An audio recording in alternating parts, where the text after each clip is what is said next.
Sometimes we have to deal with conflict resolution. Inside of our corporation, we have strong personalities. We have people that are independent. They are really dug into what they believe, and that's a good thing. But sometimes we have conflict that we have to manage and lead people through. The tension of that can stop a business. It can become toxic. So you want to make sure that you can lead people through conflict resolution. One of the best things that you can do is sit down with employees that you feel like are in conflict separately. Have different conversations with them to try to understand the heart of the matter. What is it? Is it they feel disrespected? Is it they feel like they're not worthy? They're talked down to? What are the words they use? You got to understand both sides. There's two sides to this. There's no one right or wrong way. You want to make sure that you understand both sides. That's critical.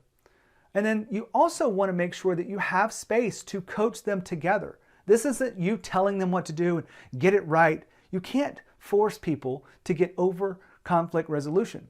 Somebody's going to leave. Maybe both leave. Maybe others leave because it just doesn't work. They've got to want to fix this. And you've got to create the space for them to do it. Now, we're all adults. Hopefully all of the employees on your team are adults. They should be able to work out these things for themselves. But sometimes these independent thinkers, and the tension rises to a point where they can't see other perspectives, they have no empathy, you've got to jump in and coach them through the process. You've got to ask questions. You've got to get them to really open up.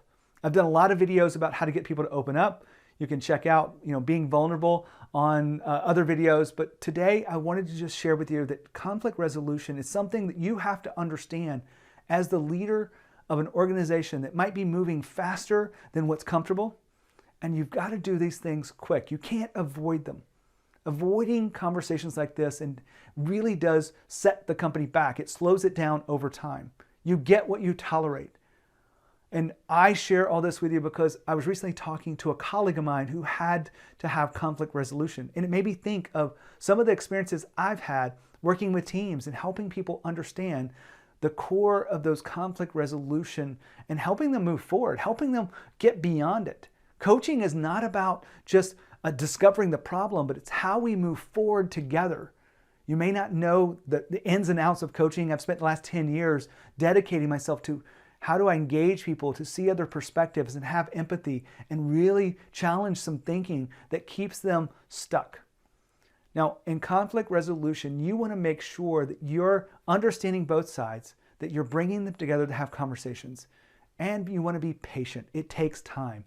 It doesn't fix itself in one conversation. You may think as a leader, because you've addressed it, that that's good enough. Consistency is so important here. You've got to schedule regular conversations to move things forward. You've got to gauge this. There may be some setbacks. It's part of the process. But you've got to set expectations between the two of them that they've got to find a way to work together. They've got to find a way to communicate better, listen better, find empathy, and really connect with each other. Because this tension, this conflict can cause the company tremendous slowdowns, breakdowns in collaboration. There's a lot of things that this could actually do to the organization that I want you to understand, but I want you to see that it is possible to get beyond where you are today. If you have any questions about this, one of the things I do is work with teams to help them go beyond where they are today. And that part of that requires me to do some conflict resolution. I've done this many times before. So if you have any questions, make sure you reach out. I'd love to connect with you, see what's really going on, and help you create a game plan. I'll give it to you for free. If you want to do it yourself, fine. But if you want support in that, just go to genehammett.com and go to Start Your Journey, and we'll connect. We'll get going right away. All this to say, you are an extraordinary leader.